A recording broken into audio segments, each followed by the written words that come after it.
نہ حسن ہوں گے نہ میں رہوں گی تو میرے لال کو روئے گا کون؟ بھائی بڑی توجہ، بھائی میرے لال کو روئے گا کون؟ میرے لال کو روئے گا کون؟ بھائی 1400 سالوں سے ہم گریا کر رہے ہیں، 1400 سالوں سے ہم آنسو بہا رہے ہیں، 1400 سالوں سے ہم حسین کا ماتم کر رہے ہیں، ہم عزا کا فرش بچھا رہے ہیں۔ دیکھیے ایک منزل پر لے کر آنا ہے، ہم گریا کر رہے ہیں، ہم روتے ہیں، تو یہ بدعتی مفتی فتوے نکالتا ہے کہ یہ رونا غلط ہے، یہ رونا بدعت ہے، یہ رونا بدعت ہے۔ بھائی معصومہ ہے، معصومہ رسول کی بیٹی، کہ جس کے آنگن میں شریعت پروان چڑھتی ہے، کہ جس کے آنگن میں شریعت پڑھ رہی ہے۔ بھائی سوال کس سے کر رہی ہے؟ سوال اس سے کر رہی ہے کہ جو شریعت محمدی لے کر آیا۔ بھائی بڑی توجہ، سوال کس سے کر رہی ہے؟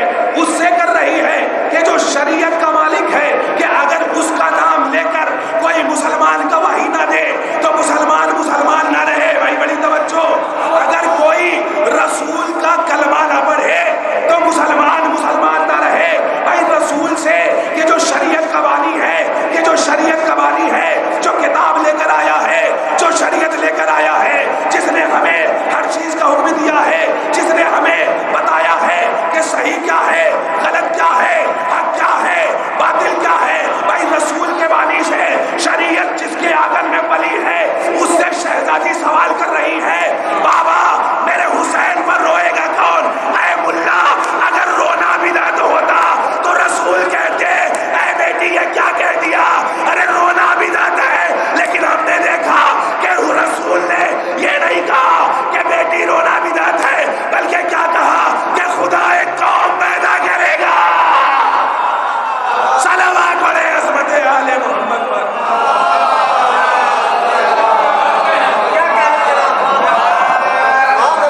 بھائی توجہ ہے، خدا ایک قوم پیدا کرے گا، ایک قوم پیدا، کیسی قوم کہ جو تیرے حسین کو روئے گی، جو تیرے جوان کو روئے گی، جو تیرے حسین کے بچوں کا ماتم کرے گی۔ رسول کہہ رہے ہیں کہ اس کا مطلب یہ ہے کہ رونا بدعت نہیں ہے، رونا سنت پیغمبر ہے، رونا شریعت ہے، اور رونا انسان کی فطرت ہے۔ بھائی آپ کے یہاں کوئی بچہ پیدا ہو نہ روئے تو ڈاکٹر کہے گا بچے گا نہیں۔ کہا کیوں سرکار؟ کہا اس لیے کہ جب بچہ پیدا ہوتا ہے تو اس کے دل میں سوراخ ہوتے ہیں۔ بھائی بڑی توجہ، کہا کتنے سوراخ؟ کہا لاکھوں کی تعداد میں۔ کہا جب بچہ روتا ہے اپنی طاقت و توانائی سے تو وہ سوراخ بند ہو جاتے ہیں۔ کہا اگر نہ روئے، کہا نہ رونا موت کی علامت ہے۔ اب عزیزان ایمان ہم نے دیکھا کہ بچہ پیدا ہوا نہ رویا، لیکن عزیزان ایمان ہم جب روتے ہیں تو لوگ کہتے ہیں یہ بدعت ہے، یہ غلط ہے، یہ منحوس ہے، ان کے یہاں نہ جاؤ، ان کے یہاں نہ کھاؤ، ان کی مجلس میں نہ جاؤ، ان کی بزم میں نہ شریک ہو۔ بھائی طرح طرح کے سوالات کرنے لگتے ہیں اور اعتراضات کرنے لگتے ہیں کہ یہ روتے ہیں، یہ منحوس ہے، ان کے یہاں نہ جاؤ۔ بھائی عزیزان ایمان بچہ پیدا ہوا، اب جب نہ رویا تو ڈاکٹر کے پاس گئے۔ بھائی ہم بھی روتے ہیں اور دنیا والوں کو بتاتے ہیں کہ بھائی یہ رونا ہمارے انسان کی فطرت ہے، رونا اللہ نے فطرت میں رکھا ہے، اور رونے کو زندگی کی علامت بنایا ہے۔ بھائی جب بچہ نہیں رویا تو ہم نے دیکھا، آپ نے بھی دیکھا ہوگا، آپ کا بھی مشاہدہ ہوگا، لوگ ہم پر اعتراضات کرتے ہیں کہ یہ اپنے کبھی سینے پر ہاتھ مارتے ہیں، کبھی ماتم کرتے ہیں، کبھی زنجیری ماتم کرتے ہیں، کبھی پشت پر مارتے ہیں، کبھی ہاتھ پر مارتے ہیں، کبھی رخساروں پر ماتم کرتے ہیں۔ بھائی پرسہ دینے کا الگ الگ طریقہ ہے، پوری دنیا میں پرسہ پیش کیا جاتا ہے الگ الگ زاویے سے، لیکن جب ہم پرسہ پیش کرتے ہیں کبھی ماتم کر کے تو لوگ بدعت کے فتوے دیتے ہیں، کہتے ہیں کہ بھائی یہ منحوس ہے، یہ روتے ہیں۔ بھائی بچہ پیدا ہوا لیکن نہیں رویا تو ہم نے اسی ڈاکٹر کو دیکھا کہ جو سائنس جانتا ہے، اس نے بچے کو پکڑا، کبھی ادھر مارتا ہے، کبھی ادھر مارتا ہے، کبھی ادھر مارتا ہے، کبھی دائیں مارتا ہے۔ میں نے کہا بھائی آپ بچے کو اذیت کیوں دے رہے ہیں، آپ بچے کو مصیبت میں مبتلا کیوں کر رہے ہیں؟ کہا آپ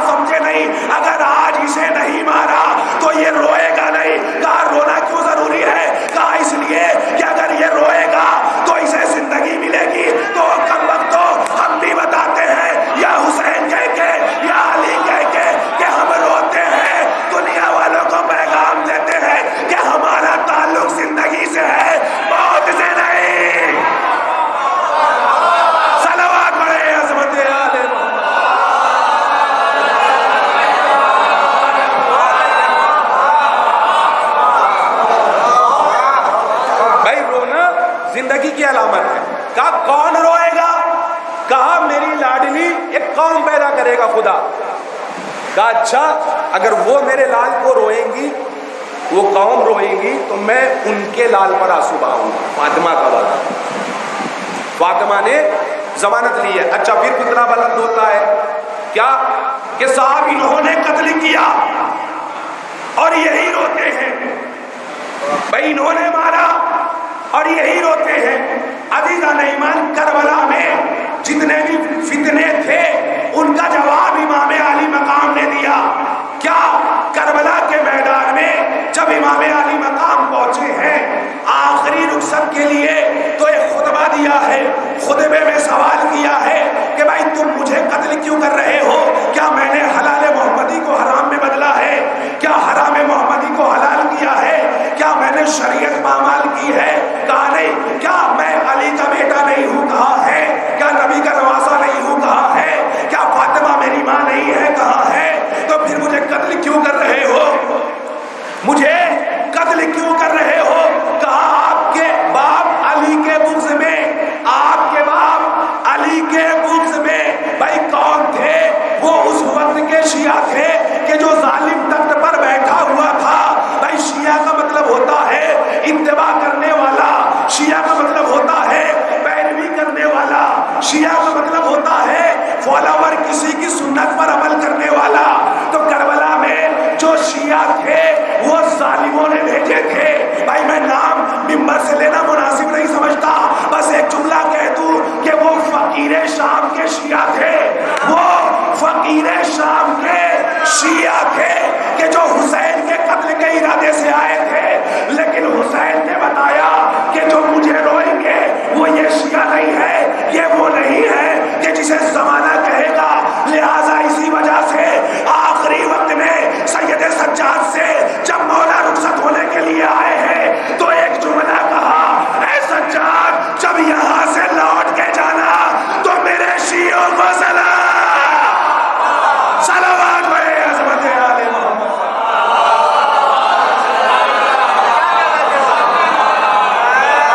میرے شیعوں کو سلام کہنا، میرے شیعوں کو سلام کہنا. جب یہاں سے جانا تو میرے شیعوں کو سلام کہنا، اور ان سے کہنا کہ جب کبھی ٹھنڈا پانی پیے تو میری پیاس کو یاد کرے.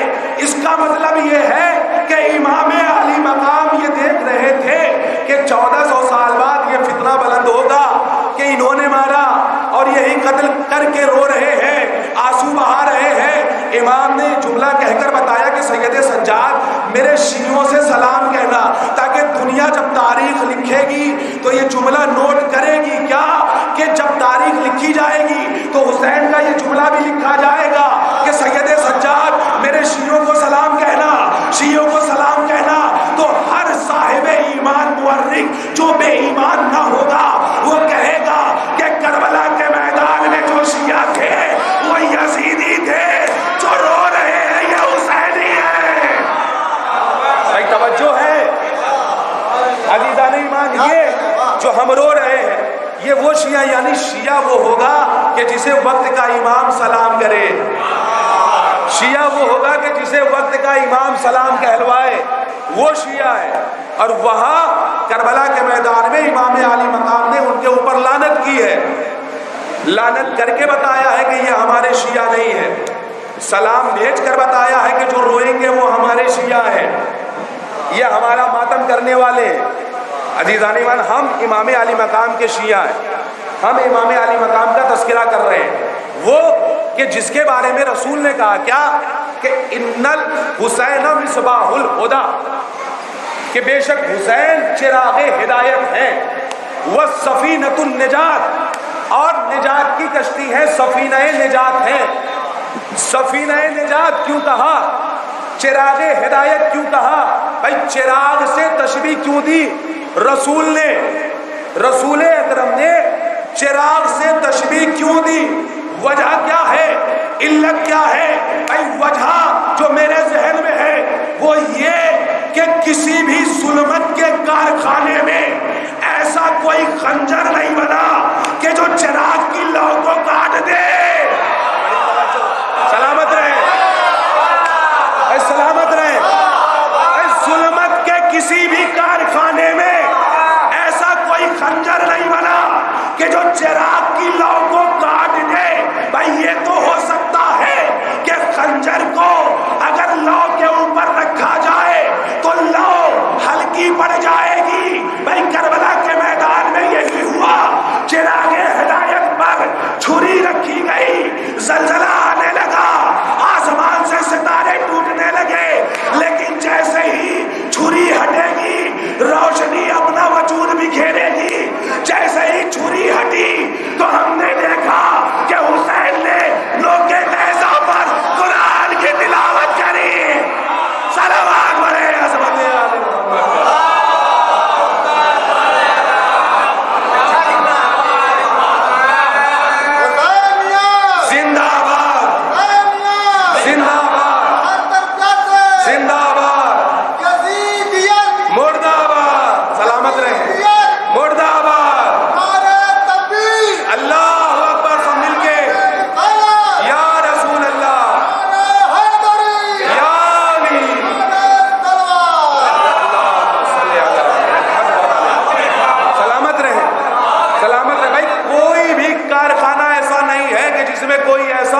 ہتھیار بنا ہو, ایسا خنجر بنا ہو کہ جو چراغ کی لو کو کاٹ دے. کہ تم اگر چراغ پر خنجر رکھو گے تو یہ تو ہو سکتا ہے کہ روشنی پھیکی پڑ جائے, لیکن جیسے ہی خنجر ہٹاؤ گے تو روشنی پھر اپنا پورا وجود دکھائے گی. یہی کربلا میں ہوا. خنجر چلا تو زمین کو جھٹکے لگے, زمین کو زلزلے آئے, ستارے ٹوٹے, لیکن جیسے ہی خنجر ہٹا تو حسین نے نوکے نیزہ پر تلاوت کر کے بتایا کہ میں چراغ ہدایت ہوں, میں چراغ ہدایت ہوں. امام حسین علیہ السلام کا ذکر چراغ ہدایت ہے. یعنی جو امام حسین کو پڑھے گا, ہم نے تاریخیں دیکھی ہیں کہ جس نے کربلا کو پڑھا وہ حسینیت کے راستے پر آ گیا, جو اب اس عزا کے فرش پر آیا وہ حسینیت کے راستے پر آ گیا. جس نے یا حسین کہا, دیکھیے چراغ ہدایت ایک واقعہ چراغ ہدایت سے مسلسل کر رہا ہوں, اور آپ کی عظمت کیا ہے. آقا حسین کی عظمتوں کو سلام ہو. آقا مولا کی بارگاہ ہمیں سلام کریے گا, اور اپنی والدہ گرامی کو بھی سلام کریے گا کہ اس نے آپ کو اچھی تربیت دی ہے کہ آپ عزاداری کر رہے ہیں, آپ عباس کا پرچم اٹھاتے ہیں, آپ تعزیہ داری کرتے ہیں, آپ اس ادا کے فرش میں اہتمام میں حصہ لیتے ہیں, آپ اس شب داریوں میں حصہ لیتے ہیں. کیوں؟ یہ ہر کسی کے بس کی بات نہیں ہے کہ وہ عزاداری کرے. ہم نے ایسے بھی دیکھے کہ جن کے پاس کروڑوں ہیں, اربوں ہیں, لیکن وہ حسین کے نام پر خرچ نہیں کرتے. بھائی عزیزان ایمان, آقا علی اکبر کا ذکر ہونا ہے. آقا علی اکبر کی شان میں بس ایک جملہ کہنا چاہوں گا کہ بچپنے کے عالم میں آقا نے ہمیشہ دسترخوان بچھا کے غریبوں کو کھانا کھلایا ہے. جیسے دسترخوان امام حسن مشہور ہے, ویسے ہی عرب میں دسترخوان علی اکبر مشہور تھا. بھائی بڑی توجہ, جس طرح سے دسترخوان امام حسن یا دسترخوان ابو طالب مشہور تھا, اسی طرح سے علی اکبر نے بھی دسترخوان لگایا ہے. جب تلک رہے ہیں مدینے میں, جناب علی اکبر نے دسترخوان لگایا ہے, دسترخوان لگا کر غریبوں کو کھلایا ہے. علی اکبر بتانا یہ چاہتے ہیں کہ وہ دنیا والوں دیکھو کہ وہ اور ہوں گے کہ جو غریبوں کو لوٹتے ہیں, ہم وہ ہیں کہ جو غریبوں پر لٹاتے ہیں. بھائی ہم وہ ہیں کہ جو غریبوں پر لٹاتے ہیں. یعنی وہ لوٹنے والی قوم اور ہے, یہ وہ گھرانہ ہے کہ یہاں لٹانے کا معیار ہے, یہاں لٹایا جاتا ہے. عزیزان ایمان, مصباح الہدی, ہدایت کے چراغ آقا حسین ہدایت کے چراغ ہے. ہدایت کے چراغ کیسے؟ سرکار دیکھیں 40 قریب آ رہی ہے. 40 کے موقع پر ایک یہودی عورت کہ جو بغض علی دل میں لے کر جوان ہوئی, اہل بیت کا بغض اس کے دل میں ڈالا گیا. اس کے یہاں کوئی اولاد نہیں تھی. دیکھیے حسین کسی کو اگر عطا کرتے ہیں تو اس میں راز ہوتا ہے, اس میں مصلحت ہوتی ہے. بھائی بڑی توجہ, بھائی سامعین کم ہے, مختصر ہے, مگر معتبر ہے.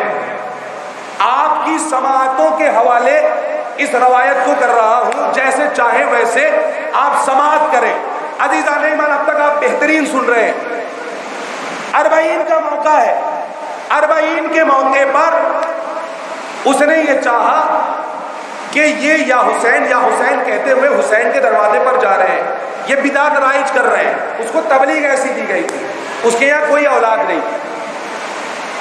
اب اس نے دعا کی کہ پروردگار میرے یہاں کوئی ایسی اولاد دے دے کہ جس سے میں ان کا قتل کرواؤں. اللہ اکبر. دیکھیے اللہ نے حسین کو چراغ ہدایت بنایا، یہ ذہن میں رہے. اور اللہ جس کسی کو بھی دیتا ہے تو اس میں مصلحت پوشیدہ ہوتی ہے، مصلحت ہوتی ہے، راز ہوتا ہے. تو اللہ نے اس کی دعا قبول کر لی. اس کے یہاں ایک بیٹا پیدا ہوا. اب اس نے اپنے بچے کو بغض علی میں پروان کیا، پرورش دینے لگی، بچہ جوان ہونے لگا. بچہ جوان ہوتا رہا، اتنا تیار کر دیا کہ وہ لوگوں کا قتل کر سکے. اسے آداب حرب سکھایا، تلوار چلانی سکھائی.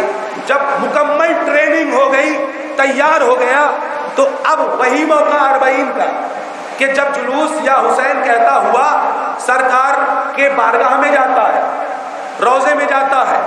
اب یہ راستے میں بیٹھا کہ یہاں سے جلوس گزرے گا، دیکھیے آپ کی عظمت کیا ہے، آقا بتا رہے ہیں، اور ہدایت بھی کرنی ہے آقا کو. آج بھی کربلا میں اس واقعے کی تختی لگی ہوئی ہے.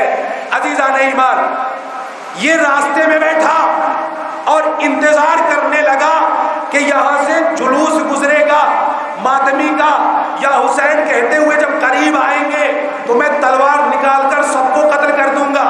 راستے میں بیٹھا ہے سنگ میل پر، ایک پتھر پر، تلوار کے قبضے پر ہاتھ رکھے ہوئے، گردن جھکائے ہوئے انتظار کر رہا ہے راستے میں کہ جلوس آئے تو میں ان کے اوپر حملہ کروں. انتظار کر رہا ہے، تاخیر ہو رہی ہے.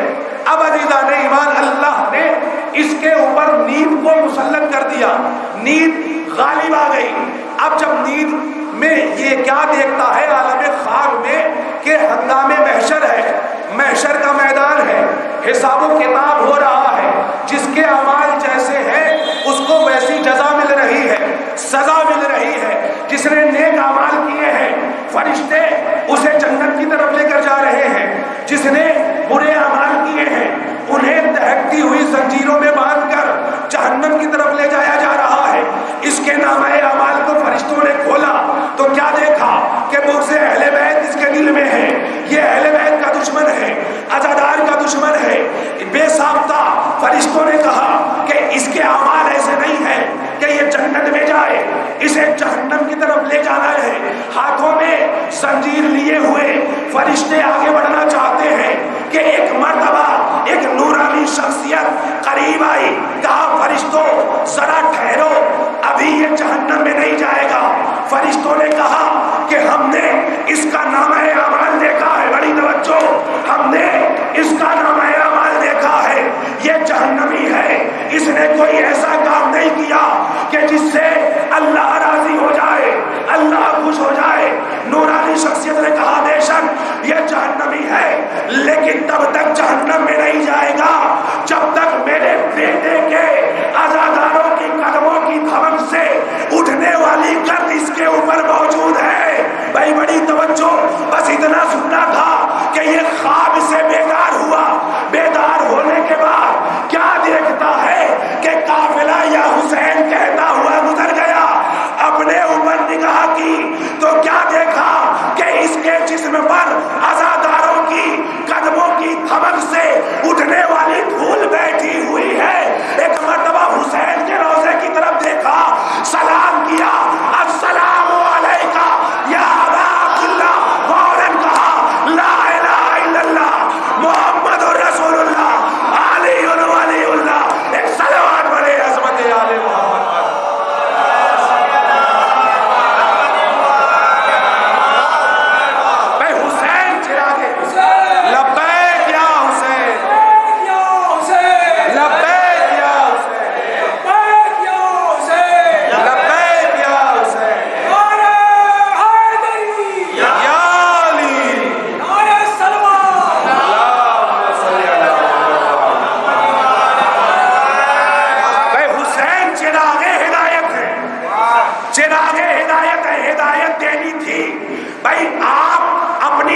جس میں حسین کا لہو شامل ہے، جس میں حسین کا خون شامل ہے. اچھا خاک شفا کو ہی خاک شفا کیوں کہا گیا؟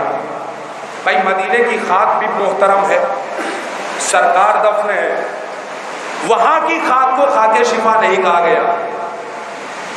بھائی توجہ، کربلا کی خاک کو خاک شفا کہا گیا. خانہ کعبہ جس کا لوگ طواف کرتے ہیں وہاں کی خاک کو خاک شفا نہیں کہا گیا، لیکن کربلا کی خاک کو خاک شفا کہا گیا. آپ مشہد مقدس چلے جائیں، فاطمہ کا لال ہے، وہاں کی خاک ہے لیکن خاک شفا نہیں ہے. سامرہ چلے جائیں، سامرہ میں معصوم ہے، وہاں کی خاک ہے لیکن خاک شفا نہیں ہے.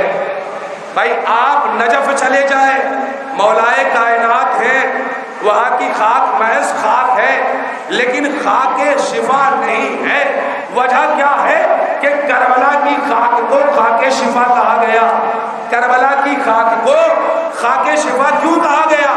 آخر وجہ کیا ہے؟ بھائی جبکہ کعبہ محترم ہے، مدینہ محترم ہے، مکہ محترم ہے، کعبہ محترم ہے، بھائی مشہد مقدس ہے، بھائی نجف اشرف ہے، کربلا کی خاک کو خاک شفا کہا گیا. بھائی وہاں بھی معصوم ہے لیکن وہاں کی خاک محض خاک ہے، یہاں کی خاک خاک شفا ہے. بھائی علماء اکرام نے بتایا ہے کہ اس کی ایک وجہ یہ ہے، بھائی وجہ بہت سی ہے لیکن ایک وجہ یہ ہے کہ بھائی مدینے میں سرکار ہے لیکن سرکار کو کفن دیا گیا.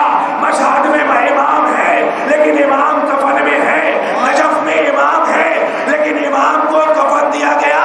بھائی کربلا کی سرزمین وہ سرزمین ہے کہ جہاں کفن کی دیوار نہیں ہے وہاں کی خاک امام کے بدن کو براہ راست چومتی ہے.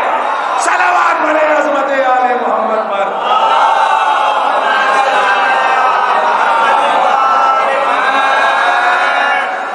باقی جگہوں کی خاک شفا اس لیے نہیں ہے کہ وہاں معصوم تو ہے لیکن معصوم اور خاک کے درمیان کفن کی دیوار ہے.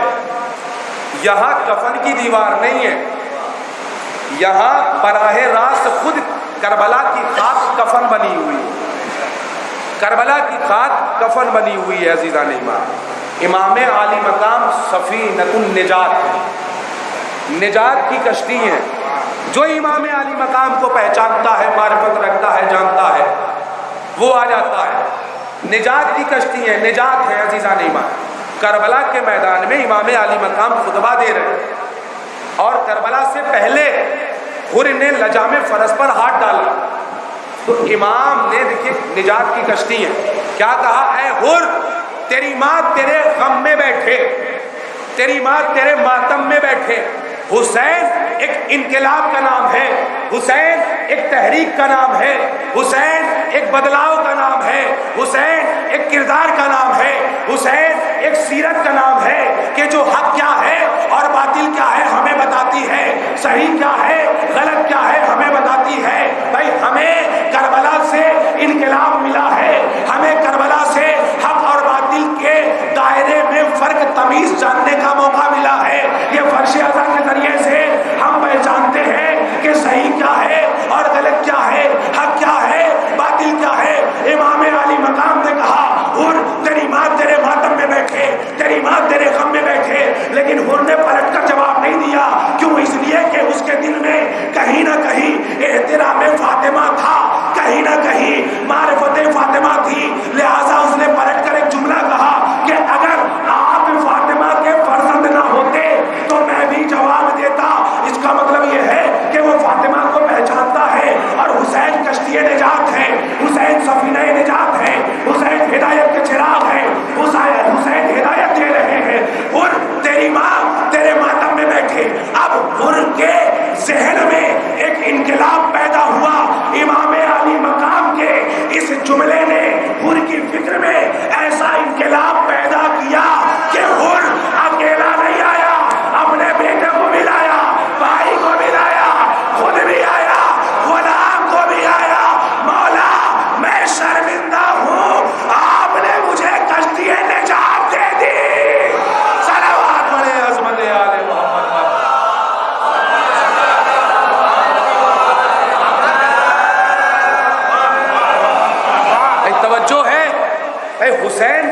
نجات کا نام ہے۔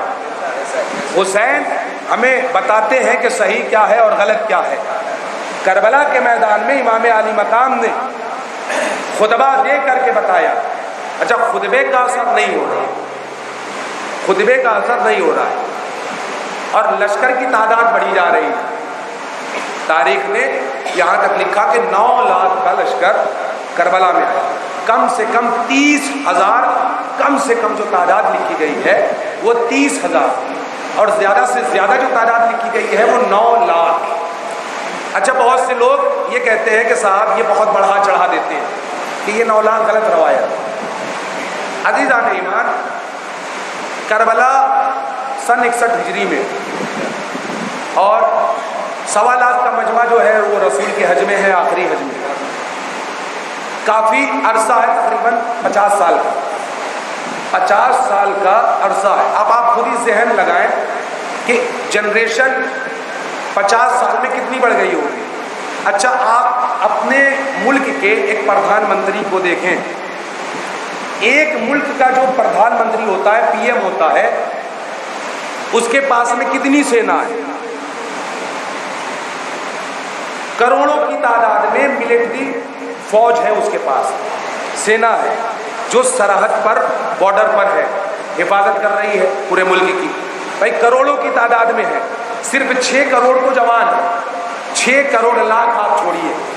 ایک پی ایم، جو ایک پی ایم ایک ملک کا مالک ہوتا ہے، ایک ملک کا راجا ہوتا ہے، اس کے پاس کتنی فوج ہے؟ کروڑوں کی۔ تو آپ یزید کی حکومت کو دیکھیں کہ کتنی بڑی حکومت ہے یزید کی۔ بھائی یزید کی کتنی بڑی حکومت ہے، اس کی حکومت میں سورج غروب نہیں ہوتا تھا، سورج نہیں ڈوبتا تھا، اتنی بڑی حکومت یزید کی۔ اب سوچیں کہ جب ایک ملک جس کے پاس ہو، اس کے پاس کروڑوں ہو، اور جس کے پاس میں اتنی بڑی حکومت ہو کہ اس کی حکومت میں سورج نہ غروب ہوتا ہو، تو 9 لاکھ کا لشکر بھی اگر کربلا میں ہے تو وہ کم ہے اس اعتبار سے۔ لیکن جلنے والوں نے کہا کہ نہیں، چھپانے والوں نے، تاکہ یزید کو بچایا جا سکے۔ لیکن عزیزان ایمان، یہ اعجاز ہے عزا کے فرش کا کہ قاتل چھپ نہ سکا، یہ اعجاز ہے عزاداری کا کہ قاتل نہ چھپ سکا۔ یہی وجہ تھی کہ شہزادی زینب نے دربار شام میں سب سے پہلا جو کام کیا وہ قاتل کے گھر میں ماتم کیا ہے، ماتم کر کے بتایا ہے کہ میں بتاؤں گی کہ میرے علی اکبر کا قاتل کون ہے، میرے حسین کا قاتل کون ہے۔ بھئی یہ عزاداری یعنی البکاء اصلحۃ المومن، امام کا قول ہے، معصوم کا قول ہے کہ یہ گریہ مومن کا اسلحہ ہے۔ وجہ یہ ہے کہ جب مومن گریہ کرتا ہے تو لوگ دیکھتے ہیں اور پوچھتے ہیں آخر ہوا کیا ہے، کیوں گریہ کر رہے ہو؟ تو علت بتائی جاتی ہے، تو لوگ جب علت جان جاتے ہیں تو حق پہچان جاتے ہیں کہ حق کیا ہے۔ تو عزاداری کے دشمن اس دور میں کیوں ہیں لوگ؟ اس وجہ سے ہے کہ یزید کی ہمدردی ہے یزید کو۔ لیکن عزیزان ایمان، ہمیں ویسا بننا ہے جیسا امام چاہتے ہیں۔ کربلا کے میدان میں ہمیں دیندار نہیں، دین شناس بننا۔ کربلا کے میدان میں دین شناس ہے، کیسے صحابی مولا کو چاہیے، کیسے انصار چاہیے۔ بس آخری جملہ عزیزان ایمان، بات کو سمیٹ رہا ہوں۔ مولا علی اکبر کے تابوت کی زیارت کریں گے آپ، اور مولا علی اکبر کے حوالے سے فضائل اور مسائل، فضائل کا ایک گوشہ میں نے دسترخوان کے حوالے سے عرض کیا آپ کی خدمت میں، ایک فضیلت کا گوشہ اور سنیں عزیزان ایمان۔ لشکر کی تعداد بڑھ رہی ہے، جناب علی اکبر امام کو دیکھ رہے ہیں، اپنے بابا کو کہ کرسی پر بیٹھے ہوئے ہیں اور خاموش ہیں۔ اپنے بابا کے قریب آئے، بابا پریشان دکھائی دے رہے ہیں، بہت مضطرب کیفیت ہے آپ کی، چہرے پر اضطراب ہے، بے چینی کا عالم ہے۔ بابا کیا ہم حق پر نہیں ہیں؟ بھائی بڑی توجہ، بابا کیا ہم حق پر نہیں ہیں؟ تو تاریخ نے جملہ لکھا کہ امام نے پلٹ کر کہا بیٹا ہم حق پر ہیں۔ تو شہزادہ علی اکبر نے ایک جملہ کہا تو بابا کیا فرق پڑتا ہے کہ ہم موت پر جائیں یا موت ہم پر آئے؟ بھائی بڑی توجہ، بھائی ہے کہ نہیں ہے یہ جملہ تاریخ میں کہ موت ہم پر آئے یا ہم موت پر جائیں؟ بابا فرق کیا پڑتا ہے؟ اچھا میرے نوجوانوں، میرے بھائیوں، یہ بتاؤ کیا جناب علی اکبر کے پاس میں معرفت نہیں تھی؟ نعوذ باللہ معاذ اللہ، کیا علی اکبر نہیں جانتے تھے کہ یہ کائنات کا امام ہے؟ میرا بابا کائنات کا امام ہے۔ ہمارے گھر میں شریعت پلتی ہے، شریعت ہمارے گھر سے نکلتی ہے، قرآن ہمارے گھر میں آیا ہے، قرآن کی آیتوں کی تلاوت ہمارے گھر سے ہوتی ہے، فرشتے ہمارا گہوارہ جھلاتے ہیں، جبرائیل ہمارے یہاں آتے ہیں، حق کی باتیں ہمارے یہاں سے نشر ہوتی ہے۔ کیا علی اکبر کو یہ معلوم نہیں ہے کہ ہم حق پر ہیں؟ اپنے بابا سے، وہ بھی اس سے کہ جو کائنات کا امام ہے، امام سے کہہ رہے ہیں بابا کیا ہم حق پر نہیں ہیں؟ بڑی توجہ، آخر وجہ کیا ہے کہ امام سے جناب علی اکبر کہہ رہے ہیں کہ بابا بتائیں کہ ہم حق پر ہیں یا نہیں، ہم حق پر ہیں یا نہیں؟ تو جناب علی اکبر کہیں گے ہمیں معلوم ہے کہ ہم حق پر ہیں۔ تو سرکار آپ نے سوال کیوں کیا؟ کہا اس لیے کہ سن 61 ہجری کی تاریخ لکھی جا رہی ہے۔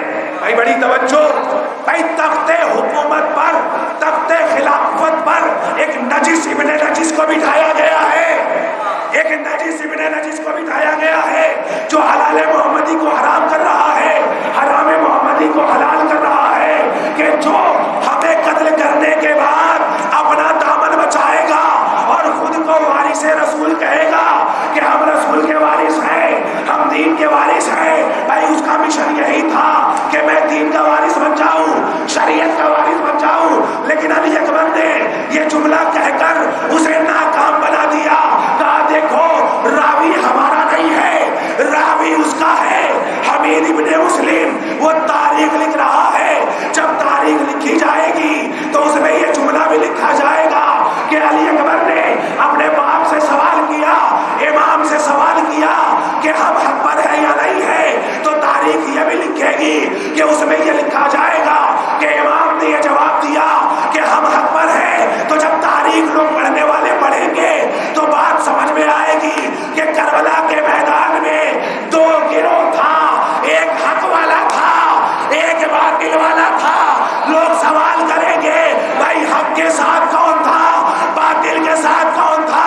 تو تاریخ پڑھنے والے بتائیں گے حق ادھر تھا جدھر علی اکبر تھے، باطل ادھر تھا جدھر عمر سعد تھا۔ صلوات بھرے عظمت آل محمد پر۔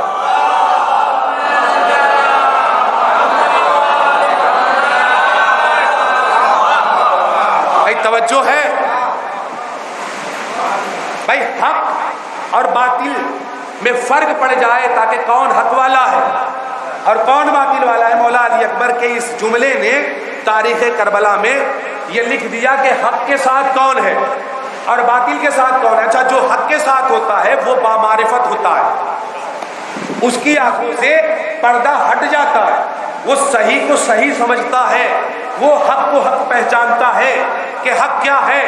عزیزان ایمان، تاریخ اسلام میں کوئی ایسا امام نہیں گزرا ہے کہ جس نے حسین کے علاوہ فخر کیا ہو کہ جیسے انصار جیسے صحابی مجھے ملے، ویسے نہ میرے بابا کو ملے، ویسے نہ میرے بھائی کو ملے، ویسے نہ میرے نانا کو ملے۔ بھائی بڑی توجہ، آخری جملہ اس گفتگو کا، امام کہہ رہے ہیں، کیوں کہہ رہے ہیں؟ بھائی یہ کربلا میں حق والا لشکر ہے۔ اب حق والا لشکر کیسا ہوتا ہے آپ دیکھیں۔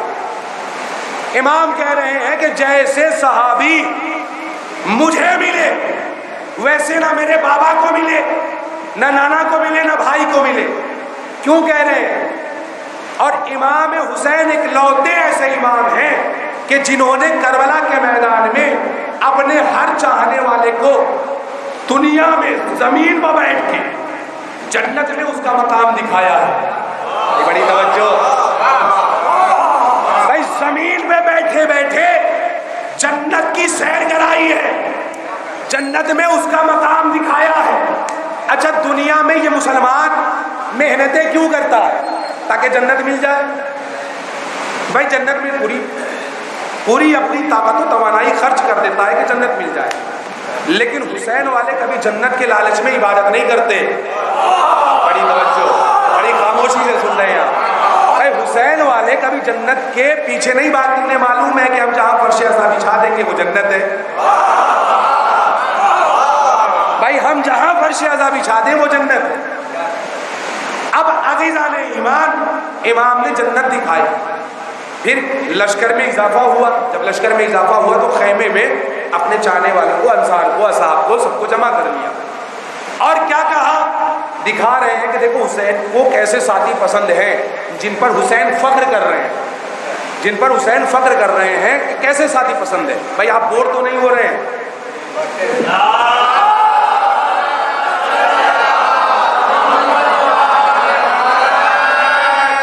چونکہ وقت بھی ہو رہا ہے اور جلدی جلدی عرض کر رہا ہوں. امام جنت دکھا چکے. جنت دکھانے کے بعد بیٹھے خیمے کے اندر سبھی اصحاب ہیں.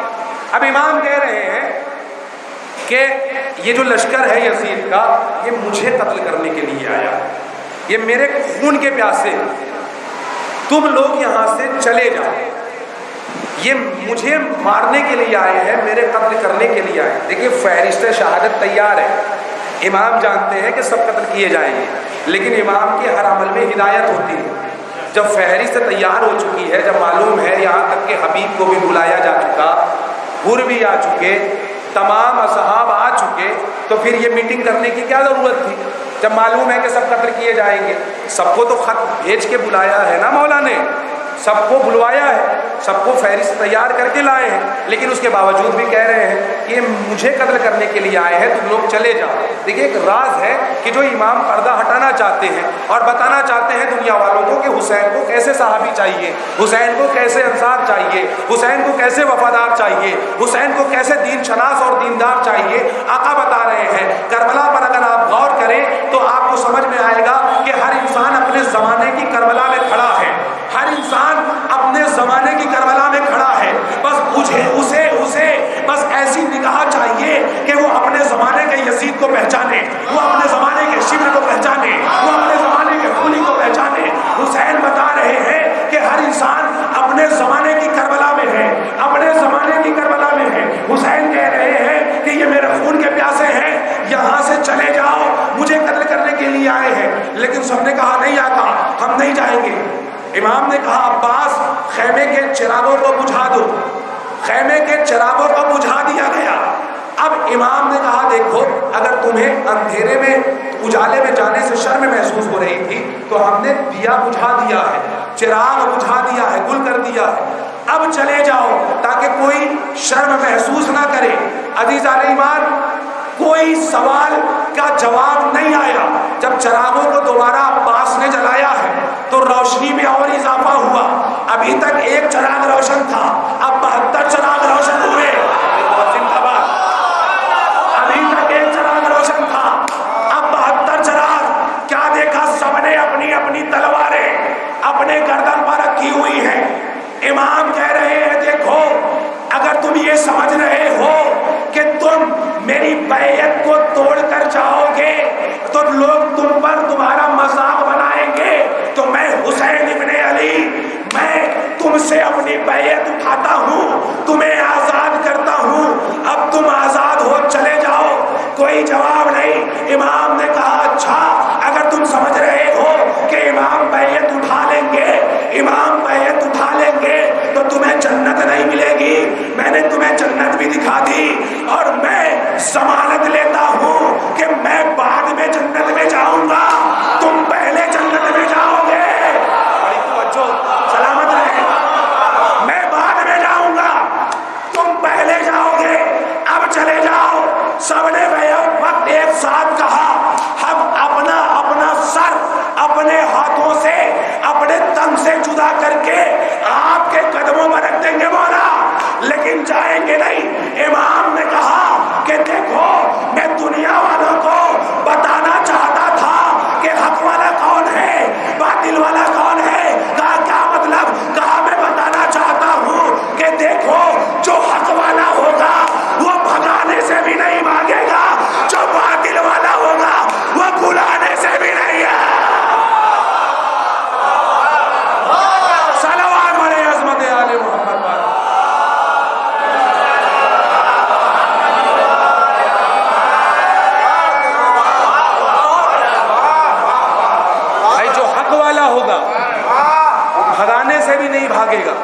اور جو باطل والا ہوگا وہ بلانے سے بھی نہیں آئے گا. رسول بلا رہے ہیں وہ بھاگ رہے ہیں. رسول بلا رہے ہیں لیکن وہ بھاگ رہے ہیں کیونکہ وہ باطل والے وہ باطل والے. اچھا جب باطل پر انسان ہوتا ہے تو اس کی عقل سلب ہو جاتی ہے, اس کی عقل ختم ہو جاتی ہے, اسے کچھ دکھائی نہیں دیتا اور اس کی عقل گھٹنوں میں آ جاتی ہے, لہذا اسپیڈ بڑھ جاتی ہے بھاگنے کی, اور تیز بھاگتا ہے. بھائی حق بلاتا ہے, حق بلاتا ہے لیکن وہ باطل کی طرف بھاگتا ہے.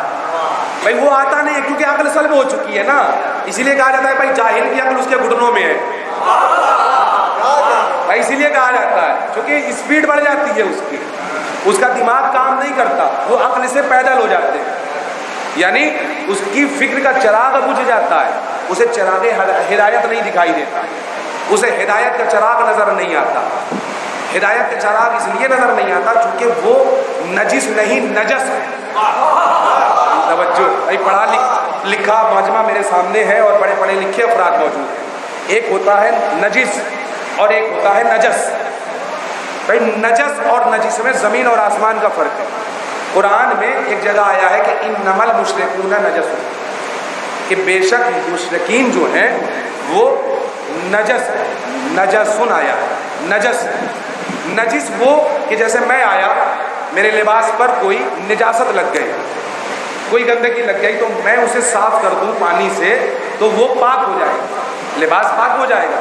لیکن اگر نجس یعنی کوئی نجس جانور ہے اور اگر ہم اسے پاک کرنا چاہیں, اسے کتنا بھی نہلائیں گے اس کی نجاست میں اضافہ ہوگا, پاک نہیں ہوگا, اس کی نجاست میں اضافہ ہوگا, وہ پاک نہیں ہوگا. بھائی اب کچھ چیزیں ایسی ہیں کہ جو ظاہری ہیں اور کچھ چیزیں ایسی ہیں کہ جو باطنی ہیں, یعنی کچھ ظاہری نجاست ہوتی ہے, کچھ باطنی نجاست ہوتی ہے, کچھ پاک ہو جاتی ہے اور کچھ پاک نہیں ہوتی, وہ نجس ہوتی ہے. اب ہم میں یعنی لوگوں میں جسے قرآن کہہ رہا ہے کہ یہ نجس ہے, یہ نجس کیا ہے؟ بھائی میں آ رہا تھا, میرے لباس میں کوئی نجاست لگی, اب میں نے آپ کو سلام کر لیا. بھائی دیکھیے نجس کون ہے, میں بات کر رہا ہوں واضح کہ نجس کون ہے. بھائی نجاست لگی, میں نے نجاست کو صاف کر لیا, تو میں نے جب نجاست کو صاف کر لیا یا کپڑا نجس ہی رہا, میں نے آپ کو سلام کر لیا, تو کیا یہ نجاست سلام کے جواب میں مانے ہوگی؟ بھائی بڑی توجہ. بھائی کیا یہ نجاست سلام کے جواب میں رکاوٹ پیدا کرے گی؟ آپ کہیں گے نہیں. بھائی کپڑا نجس ہے تو کیا ہوا, آپ سلام کر رہے ہیں, آپ کا بدن تو پاک ہے, آپ کا دل تو پاک ہے. بھائی ہم نے دیکھا کہ کچھ انسانوں میں ایسے نجس تھے کہ جو محمد کی بیٹی کو سلام کرتے تھے اور فاطمہ اسے موڑ لیتی تھی. صلوات علیہ عظمت آل محمد.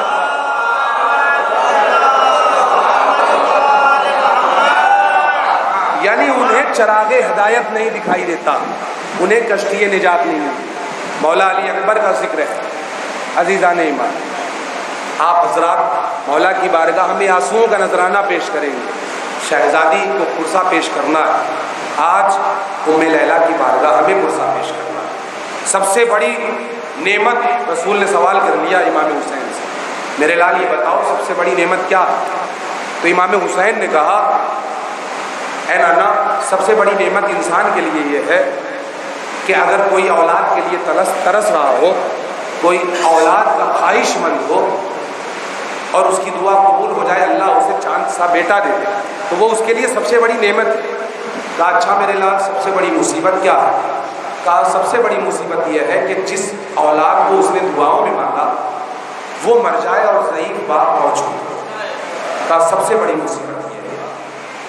عزیزان ایمان, رسول نے امام حسین کو گلے سے لگایا, کہا میرے لال یہ امتحان تمہیں کربلا میں دینا. عزیزوں رونے کے لیے آپ آمادہ ہیں, پرسہ پیش کرنا ہے, بس ایک دو باتیں عرض کرنی ہے, مولا علی اکبر کا ذکر کرنا ہے. آپ روئیے گا, رونے میں کنجوسی نہ کیجیے گا. مولا حسین نے جناب علی اکبر کو دعاؤں میں مانگا, نماز شب میں مانگا, چونکہ نانا کی یاد ستاتی تھی اور امام علی مقام دعاؤں میں جناب علی اکبر کو طلب کرتے تھے کہ ایسا بیٹا ہو کہ جو سیرت میں, صورت میں, رفتار میں اور گفتار میں رسول جیسا. عزیزان ایمان, کچھ مقامات ایسے ہیں کہ جہاں جناب علی اکبر کے مصائب پڑھنا ممنوع، کچھ ہستیوں کے مصائب پڑھنا ممنوع۔ مولا علی اکبر سے اتنی زیادہ محبت ہے آقا حسین کو، اتنی زیادہ محبت ہے کہ ام لیلہ کا یہ بیان ہے کہ رات کی تاریکی میں جب میں کبھی گھر میں ہوتی مدینہ منورہ میں بیت الشرف میں، اور رات کی تاریکی میں جب میں اٹھتی تھی تو میں آقا کو بستر پر نہ پاتی تھی، بلکہ دیکھتی تھی کہ علی اکبر کے گہوارے پر کوئی سایہ جھکا ہوا ہے۔ جب میں قریب جاتی تھی تو میں دیکھتی تھی کہ علی اکبر کو آقا حسین پیار کر رہے ہیں، کبھی رخساروں کا بوسہ لیتے ہیں تو کبھی گریبان چاک کر کے علی اکبر کے سینے کا بوسہ لیتے ہیں۔ میں نے سوال کر لیا، میرے والی و وارث علی اکبر آپ کا فرزند ہے، علی اکبر آپ کا نور عین ہے، علی اکبر آپ کا لخت جگر ہے، آپ دن بھر علی اکبر کو پیار کرتے ہیں، یہ رات کی تاریکی میں شب کے سناٹے میں اس طرح سے آپ علی اکبر کو پیار کر رہے ہیں، خیریت تو ہے؟ کہا ام لیلہ تم نہ سمجھو گی، یہ علی اکبر کی محبت ہے جو مجھے سونے نہیں دیتی، چونکہ میری نگاہوں میں کربلا کا میدان ہے۔ اللہ اکبر، آپ کی آوازیں گریہ بلند ہو رہی ہے، خدا آپ کو کوئی غم نہ دے، خدا ان آوازوں پر رحمت نازل فرمائے۔ عزیزان ایمان، کچھ جگہیں ایسی ہوتی ہیں کہ جہاں پر علماء اکرام نے منع کیا کہ یہ ذکر نہ کیا جائے۔ مثلا آپ اگر جائیں گے نجف اشرف تو نجف اشرف میں مولا کی زری کے سامنے اگر آپ چاہیں کہ جناب ام کلثوم اور جناب زینب کی بے ردائی پڑھی جائے، مصائب کا ذکر ہو، تو وہاں زری سے خون نکلنے لگتا ہے۔ اللہ اکبر، نجف میں مولا کائنات کے روضے سے اگر جناب زینب و ام کلثوم کی بے ردائی کا مصائب پڑھا جائے تو زری سے خون نکلنے لگتا ہے، لہذا علماء اکرام نے اس کو منع کیا ہے کہ یہاں زینب و ام کلثوم کی بے ردائی نہ پڑھی جائے۔ اسی طرح سے جناب مولا عباس کے حرم میں اگر کوئی جناب سکینہ کا مصائب پڑھتا ہے تو جناب سکینہ کا مصائب سن کے جناب عباس کی زری سے خون نکلنے لگتا ہے۔ اللہ اکبر، آپ کی آوازیں گریہ بلند ہو گئی، خدا ان آوازوں کو سلامت رکھے۔ آپ کی جو آنکھیں رو رہی ہیں، پروردگار ان آنکھوں کو مرنے سے پہلے کربلا کی زیارت سے مشرف فرمائے۔ عزیزان ایمان، ایسے ہی جناب امام حسین علیہ السلام کے روضے پر جناب علی اکبر کا مصائب پڑھنا ممنوع ہے۔ ایک ذاکر عزیزان ایمان جناب علی اکبر کا مصائب پڑھ رہا تھا۔ جناب علی اکبر کا مصائب کربلا میں امام مظلوم کی زری کے قریب مولا کی زری سے بالکل لگ کے ایک ذاکر جناب علی اکبر کا ذکر کر رہا تھا۔ ذکر کرتے کرتے اس نے کہا کہ جوان بیٹے علی اکبر کے کلیجے پر برچھی کی ہنی لگی۔ عزیزان ایمان، مجمع گریہ وزاری کر رہا تھا، مجمع رو رہا تھا، مجمع بیان کر رہا تھا، لوگ رو رہے تھے۔ ذاکر نے مجلس پڑھی، مجلس تمام ہو گئی۔ اب جب مجلس تمام ہوئی تو ذاکر اپنے گھر آیا۔ اب رات کو بستر استراحت پر جب پہنچا ہے تو ایک مرتبہ دق الباب ہوا۔ اب جو دق الباب ہوا تو کیا دیکھا، رات کی تاریکی میں شب کے سناٹے میں کوئی سیاہ پوش بی اس کے دروازے پر کھڑی ہے۔ ایک مرتبہ یہ عالم تھا، اس نے کہا کہ یہ بات نازیبا ہوگی کہ اگر میں دروازے پر کسی خاتون سے کھڑے ہو کر باتیں کروں، لہذا دستے ادب جوڑ کے کہا، اے بی بی آپ کون ہیں، آپ اندر آئیے، اور اندر آنے کے بعد میں جو باتیں ہیں وہ آپ مجھ سے کہیے۔ عزیزان ایمان، اس بی بی نے کہا کہ میں بعد میں تیرے گھر کے اندر آؤں گی، پہلے یہ بتا آج تو حسین کے روضے میں کس کے مصائب پڑھ کے آیا ہے، تو آج مصائب کس کے پڑھ کے آیا ہے۔ ایک مرتبہ ذاکر نے ہاتھوں کو جوڑا، کہا بی بی آپ گھر کے اندر تشریف لائیں، اس کے بعد تفصیل سے باتیں کریں۔ بی بی گھر کے اندر آئی، ذاکر نے ہاتھوں کو جوڑا، کہا بی بی آپ کا سوال کیا ہے، کہا آج تو مصائب کس کے پڑھ کے آیا ہے، کہا مصائب میں نے جناب علی اکبر کے پڑھے ہیں۔ بی بی مجھ سے کیا کوئی غلطی ہو گئی، کہا مصائب تو تو پڑھ کے آ گیا، لیکن جب سے تو نے کہا کہ علی اکبر کے سینے میں برچھی لگی تو میرا علی اکبر کا ذکر سن کے ارے میرا حسین کبھی خشمے جاتا ہے، کبھی کہتا ہے ہائے علی اکبر، ارے حسین کی ایسی حالت ہے کہ میں جنت البقیع چھوڑ کے حسین کے قریب آ گئی، ارے میرا بابا مدینے سے حسین کے قریب۔ اللہ اکبر، آپ کی آوازیں گریہ بلند ہو گئی۔ عزیزان ایمان، بہت مشکل مرحلہ تھا امام حسین کے لیے کہ جو جناب علی اکبر کو اذن دیتے لیکن یہ جناب علی اکبر کا کمال تھا کہ اپنے بابا سے اجازت طلب کر رہے ہیں. جناب علی اکبر سیرت میں اور صورت میں، رفتار میں اور گفتار میں بالکل علی اکبر رسول سے مشابہت رکھتے ہیں. دور دور سے جناب علی اکبر کے زیارت کے لیے لوگ آتے ہیں. ایک دن ایک جنگل کا رہنے والا انسان جناب علی اکبر کی زیارت کے لیے آیا. آنے کے بعد کہتا ہے کہ مولا میں شبیہ پیغمبر کی زیارت کرنا چاہتا ہوں. امام نے آواز دی، جناب علی اکبر آئے اور آنے کے بعد اپنے بابا کے قریب کھڑے ہو گئے. وہ جنگل کا رہنے والا انسان، اس نے جناب علی اکبر کے چہرے کی زیارت کی اور زیارت کرنے کے بعد میں دونوں ہاتھوں کو جوڑ کے امام مظلوم سے کہا، مولا میں نے سنا ہے کہ آپ کے دروازے پر جو آتا ہے وہ کبھی خالی ہاتھ نہیں جاتا. مولا آپ سائل کو کبھی خالی ہاتھ نہیں پلٹاتے، اور میں نے یہ بھی سنا ہے کہ آپ نے راہب کو 7 بیٹے دیے ہیں. مولا مجھے 7 بیٹے نہیں چاہیے، مجھے صرف ایک بیٹا چاہیے، وہ بھی علی اکبر جیسا. اللہ اکبر. مجھے صرف ایک بیٹا چاہیے، وہ بھی علی اکبر جیسا. اب عزیزان ایمان، امام نے کہا ہم تجھ سے 2 سوال کریں گے، اگر تو جواب دے دے تو ہم تجھے عطا کریں گے. کہا مولا سوال کریے. مولا نے کہا اچھا یہ بتا، اگر تجھے ایسا بیٹا، جوان بیٹا، حسین جیسا بیٹا تجھے خدا دے دے تو تجھ سے وہ بیٹا اگر زندگی میں کچھ مانگے تو تو کیا کرے گا؟ کہا مولا اگر اس بیٹے نے میری جان بھی مانی نا تو میں اپنی جان دے کر اس بیٹے کی خواہش کو پورا کروں گا. عزیزان ایمان، ابھی تابوت برآمد ہوگا، جب میں اشارہ کروں گا تو تابوت آئے گا اور آپ تابوت کی زیارت کریں گے اور جی کھول کے ماتم کریں گے. عزیزان ایمان، جب میں اشارہ کروں گا تو تابوت آئے گا اور آپ تمام شبیہ پیغمبر کے تابوت کی زیارت کریں گے. عزیزان ایمان، اب سائل نے جب سوال کر لیا، امام نے پوچھ لیا تو امام نے دوسرا سوال کیا، اچھا یہ بتا اگر تیری قسمت میں اللہ نے ایسا بیٹا دے دیا اور اس کے پاؤں میں کبھی کوئی کانٹا چبھ جائے تو تو کیا برداشت کرے گا؟ تو ایک مرتبہ وہ کہتا ہے کہ مولا میں اپنی آنکھوں میں تو کانٹا برداشت کر سکتا ہوں، لیکن ایسے بیٹے کے پیر میں کانٹا چبھ جائے یہ برداشت نہیں کر سکتا. بس اتنا سننا تھا کہ امام کی آنکھوں میں آنسو آ گئے. اس نے ہاتھوں کو جوڑا، کہا مولا کیا آپ مجھے بیٹا عطا نہیں کریں گے؟ کہا تو نے کہا کہ اگر تجھے ایسا بیٹا ہوا اور وہ تجھ سے کچھ مانگے تو تو جان دے کر بھی ایسے بیٹے کی خواہش کو پورا کرے گا. تو نے کہا کہ تو اپنی آنکھوں میں کانٹا برداشت کر سکتا ہے، ایسے بیٹے کے پاؤں میں کانٹا چبھ جائے برداشت نہیں کرے گا. تو کیا سن سکے گا؟ کربلا کے میدان میں میرا یہ لال مجھ سے کوئی بڑی چیز نہیں مانگے گا، ارے صرف پانی مانگے گا. حسین اتنا بے بس ہوگا کہ حسین پانی بھی نہ دے سکے گا. ارے تو کیا سن سکے گا؟ کربلا کے میدان میں میرا یہ کڑیل جوان علی اکبر، ارے سینے میں برچے کی علی. اللہ اکبر. جنگل کے رہنے والے نے جیسے ہی سنا تو اس نے ایک مرتبہ علی اکبر کی شہادت کو سنا، بے ہوش ہو گیا. اللہ جانے ام لیلا کا کیا عالم رہا ہوگا. رخصتی چھوڑ دی.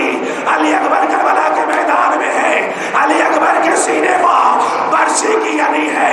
حسین کی آنکھوں سے نور چلا گیا.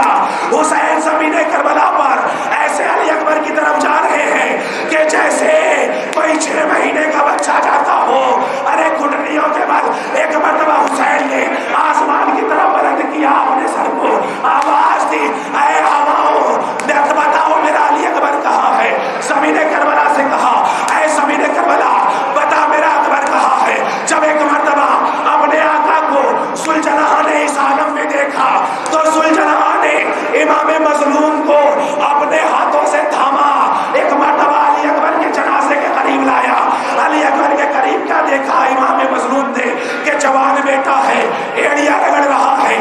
ضعیف باپ نے جوان کے سینے پہ اب جو ہاتھ رکھا تو کیا دیکھا؟ برچی کی علی ہے، کلیجے میں پیوست ہے. ایک مرتبہ علی اکبر سے حسین نے کہا میرے لال گھبرانا نہیں، ارے تیرا باپ آ گیا، بس تھوڑی دیر کی مصیبت ہے، میرے لال گھبرانا نہیں. حسین نے پوری طاقت و توانائی سے برچی کی علی کو مضبوطی سے پکڑا، ایک ہاتھ کو سینے پر رکھا، دوسرے ہاتھ سے برچی کو پکڑا اور گھٹنا زمین پر ٹیکا. یہ وہ وقت تھا کہ جب امام مظلوم نے نجف کا رخ کر کے کہا تھا کہ بابا کرے خیبر اکھاڑنا آسان